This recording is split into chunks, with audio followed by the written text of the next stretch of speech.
Where your treasure is, there will your heart be also. God has given us unlimited treasures in His Word.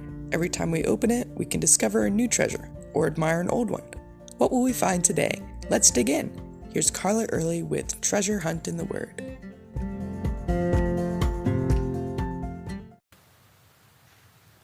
My absolute favorite Christmas hymn is O Holy Night. Beyond the beautiful tune that has the widest range of any other Christmas carol, the powerful words remind us why Jesus came. The first verse goes back to the very beginning. Long lay the world in sin and error pining. Ever since Adam and Eve's first sin, every person has been trapped in sin with no way out. As Romans 3:23 says, all have sinned and fall short of the glory of God. But that night, that holy night, God became man. Then He appeared, and the soul felt its worth. Don't you love that line? If we listen to the world and the whispers, sometimes shouts, of Satan in our ear, we hear, "You're worthless. You're never going to be good enough. You're not smart enough. You're not pretty enough," or whatever. But then God sent Jesus, His only Son, to die for us, for dirty, unloved, pitiful sinners. All because He loved us. Suddenly we can see what great worth we are to God, how valuable. So as soon as those long-awaited prophecies came true, as the carol says, a thrill of hope, the weary world rejoices. Imagine how the shepherds felt when they heard the news. And they probably didn't even understand what He'd come to do exactly. But we do. Did you experience that thrill of hope when you realized what Jesus had done for you? Do you feel it still? Then, as the song invites, come close to the manger. Allow His light to draw you near to Him. Then fall on your knees and worship. The second verse declares that one purpose of Jesus' birth was to be our friend. Does that ever amaze you?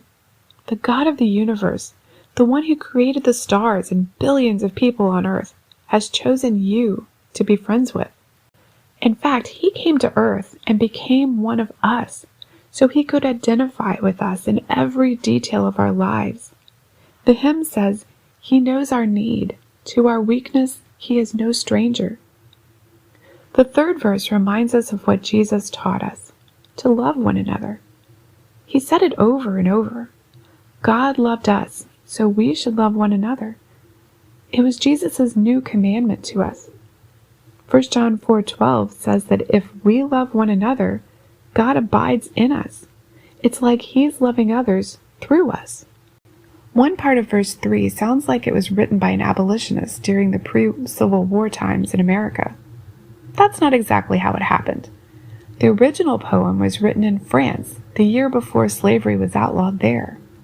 But it was translated by an American abolitionist the decade before the Civil War and became popular about that time.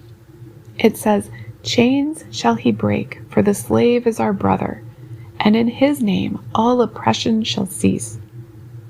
While this was true at the time of its original writing, it's not just true in that context. Sin has made us all captives, slaves. In John 8, Jesus says, "Whoever commits sin is a slave of sin. And if the Son makes you free, you shall be free indeed." That's what Jesus came to do. Free us from the bondage of sin that verse 1 mentions. That's why the rest of the song encourages us to sing hymns of joy, praise Him, proclaim His glory and power. Let's do that today. I encourage you to find your favorite version of O Holy Night and sing it to Him right now. You can contact us at treasurehuntintheword@gmail.com. We'd love to hear the treasures God has given you through His Word. You can listen to other episodes at our website, which you can find in the description below. Thanks for listening, and remember, where your treasure is, there will your heart be also.